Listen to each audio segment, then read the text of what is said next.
El siglo XVI amaneció en una Europa dividida por el cambio.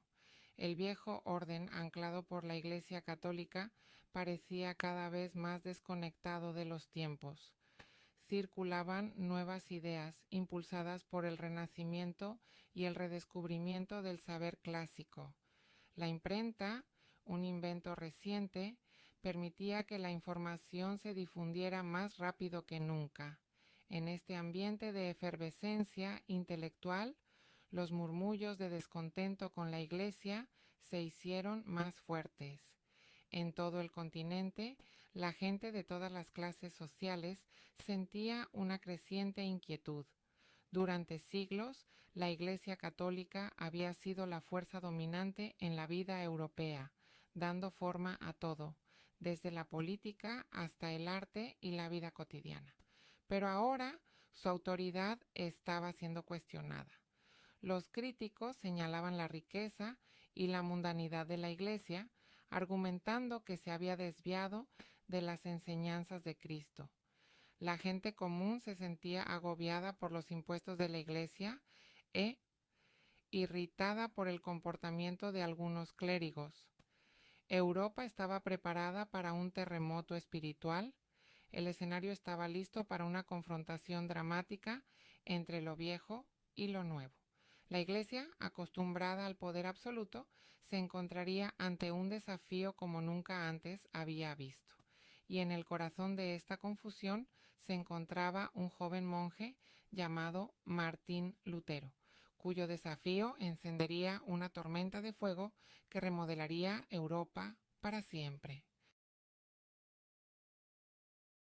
La Iglesia Católica del siglo XVI estaba muy lejos de la humilde institución fundada por Jesús y sus discípulos.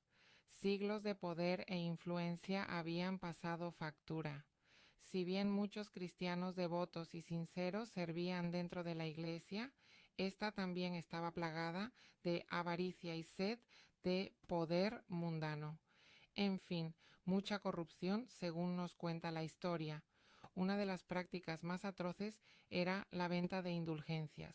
Las indulgencias eran esencialmente perdones de los pecados, vendidos por la Iglesia para financiar sus fastuosos proyectos, incluyendo la construcción de la Basílica de San Pedro en Roma. Esta práctica, que implicaba que el perdón podía comprarse y venderse, a muchos les pareció profundamente anticristiana. La obsesión de la Iglesia por la riqueza y la grandeza alienó a muchos de los fieles. A los males de la Iglesia se sumaba la conducta de algunos miembros del clero. Mientras que muchos sacerdotes y monjes cumplían con sus votos de pobreza y piedad, otros se entregaban a estilos de vida lujosos, tenían hijos ilegítimos y participaban en intrigas políticas. Estos escándalos erosionaron la confianza pública en la Iglesia y alimentaron las peticiones de reforma. La Iglesia, antes vista como un pilar inquebrantable de la fe, era ahora percibida por muchos como una institución corrupta y decadente que necesitaba urgentemente un cambio. En el corazón de Alemania, un joven monje llamado Martín Lutero luchaba contra una profunda crisis espiritual.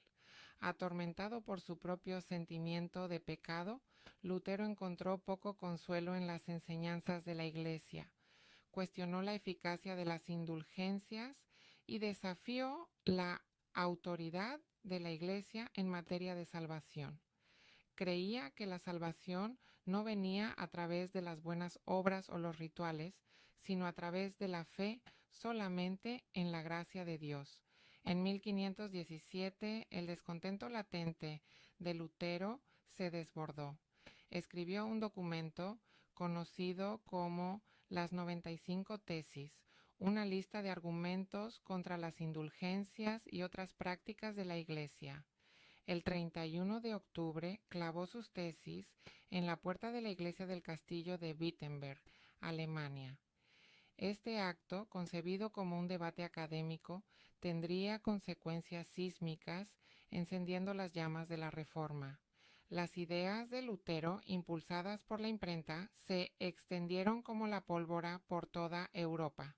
Sus escritos resonaron entre personas de todos los ámbitos que tenían hambre de autenticidad espiritual y estaban desilusionadas con los excesos de la Iglesia. El mensaje de Lutero de la salvación solo por la fe ofrecía una poderosa alternativa al complejo y a menudo corrupto sistema de sacramentos e indulgencias de la Iglesia. Su desafío animó a otros a hablar en contra de la autoridad de la Iglesia. La Reforma protestante había comenzado. Una marea creciente de disidencia. La Reforma se extiende por Europa.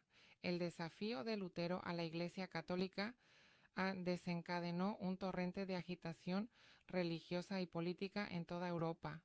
Sus ideas resonaron mucho más allá de Alemania, echando raíces en Suiza, Francia, Inglaterra y otros países. La Reforma no fue un movimiento monolítico, más bien abarcó una variedad diversa de denominaciones protestantes, cada una con su propia interpretación de las Escrituras y del gobierno de la Iglesia. En Suiza, Juan Calvino estableció una teocracia en Ginebra, haciendo hincapié en la predestinación y en un código moral estricto. En Inglaterra, el deseo del rey Enrique VIII de obtener la anulación de su matrimonio con Catalina de Aragón, hija de los reyes católicos, para contraer nupcias con Ana Bolena, le llevó a romper con Roma y a establecer la Iglesia anglicana, también conocida como la Iglesia de Inglaterra. En toda Europa, los reformadores desafiaron la autoridad de la Iglesia y pidieron un retorno a lo que ellos consideraban una forma más pura de cristianismo. La difusión de las ideas protestantes se encontró con una feroz resistencia por parte de la Iglesia católica. El Papa excomulgó a Lutero y el emperador del Sacro Imperio Romano Germánico, Carlos V, lo declaró proscrito. La Iglesia lanzó la Contrarreforma, un intento de frenar la marea del protestantismo mediante reformas propias y una ofensiva contra la disidencia. La Inquisición, un tribunal eclesiástico establecido para combatir la herejía, adquirió un poder y una crueldad renovados. Europa se vio abocada a un periodo de conflictos religiosos y persecución que duraría décadas. La carga del emperador Carlos I y la búsqueda de la unidad religiosa. Carlos I, rey de España y V del Sacro Imperio Romano Germánico, heredó un reino en crisis. La reforma protestante estaba desgarrando el tejido de la cristiandad, amenazando con deshacer la unidad religiosa y política de Europa. Carlos, un católico devoto, creía que era su deber sagrado defender a la Iglesia y restaurar la armonía religiosa en su vasto imperio. Sin embargo, Carlos se enfrentó a retos formidables.